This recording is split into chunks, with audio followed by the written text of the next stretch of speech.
All right, let's not mess around here. The Detroit Lions have a cornerback problem. I didn't say quarter, I said cornerback, right? They have a DB issue. And I think the safety position is sitting at a good spot. I think the nickel corner with Brian Branch is in fantastic hands. They do not have a number one corner. They don't. Do I think Cam Sutton can slide over and be a decent number two? Hopefully, maybe. So that's why I was so surprised when doing some research and found something that talked about Emmanuel Moseley. Remember him? He was the corner that we signed from the San Francisco 49ers. We gave a 1-year deal to because he was coming off of a torn ACL that he tore in like week 5 or week 6 of the regular season last year. All right. He got back on the field, had 2 plays, and tore his other ACL.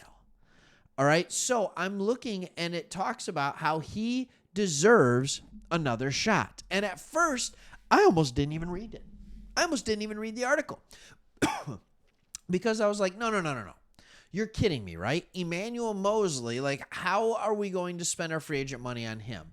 And then I started thinking about it. Well, who are the other free agent corners? And does it make sense? And it was his other ACL. So now he's got 2 healthy, surgically repaired ACLs. Maybe they're better off than he was when they weren't surgically repaired. But oftentimes when you see corners that start struggling with injuries like this, the injuries just keep coming, and they keep coming, and they keep coming. But let's look at what he might command going into next year and what our other options are.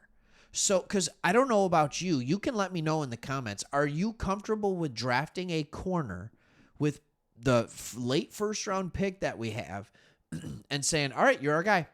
And that's what we go forward with Cam Sutton, him, Brian Branch, and Kindle Vildor, or whatever we end up bringing back. Are you comfortable with that? Or are you saying we need to go to free agency or we need to find another way to get talent? Maybe it's a trade. I don't know. So let's first look at the free agency pool. All right, your first free agent is Jalen Johnson. He is going to be the highest paid corner in the league. I really do think that. All right.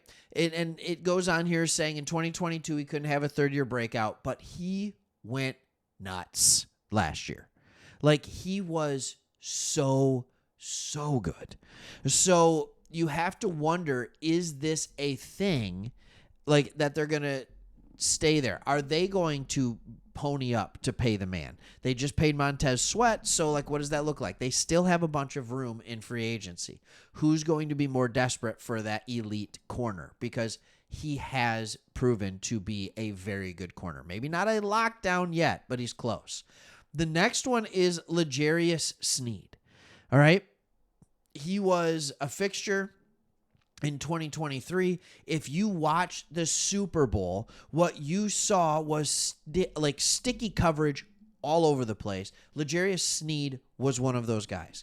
They took what was a dominant San Francisco 49ers wide receiver room and tight end room and shut it down. All right? He is sticky in coverage. Depending on what the going rate is here, this is the one that I don't mind.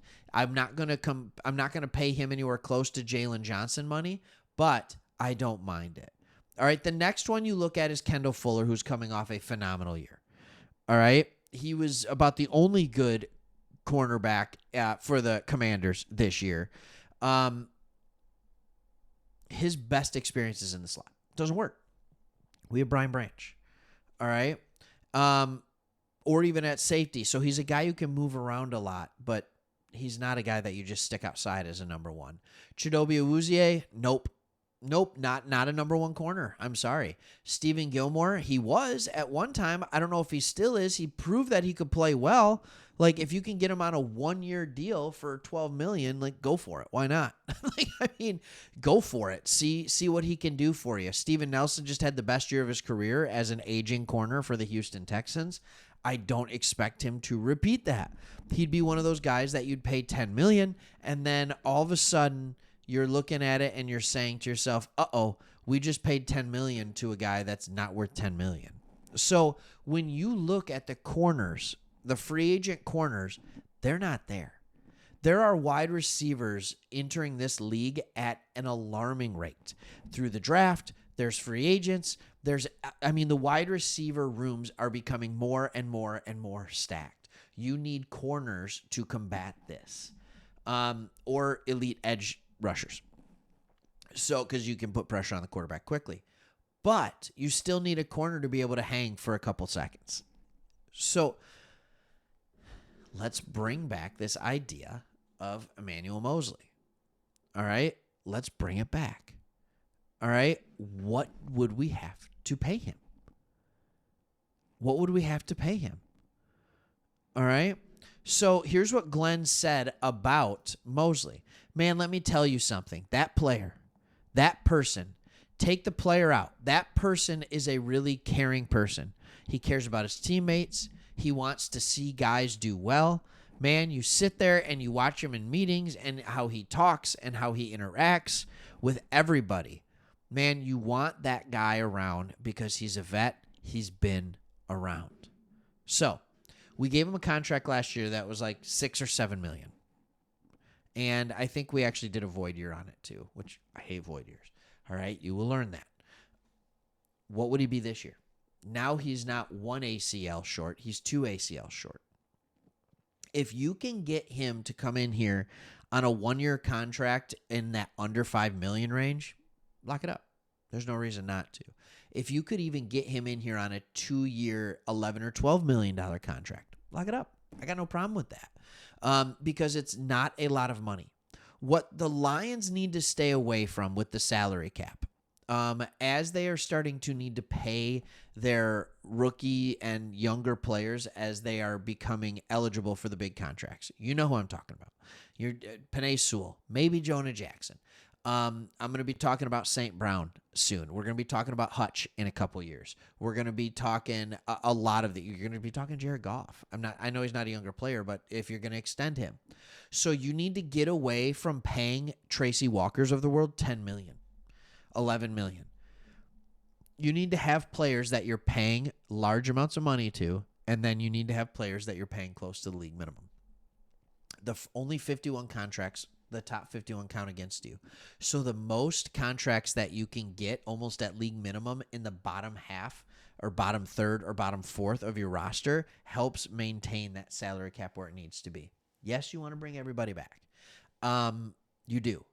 But you can't just keep handing out $4, $5, $6, $7 million contracts because it will bloat your free agency. It'll bloat your salary cap so fast it'll make your head spin. So that's kind of where I'm at. There's interest, I think, from both sides. He's a good locker room guy. But the question is, will he help us on the field? When he was healthy, he was good enough. So now we just need to see where they're at, and the team will know better than us where he's at in his rehab. Maybe it's even a guy that they bring in late. Who knows? All right. Thanks for watching. Hope you enjoyed it. It's the off season. Free agency starts in under a month, everybody. It's really exciting. All right. See you.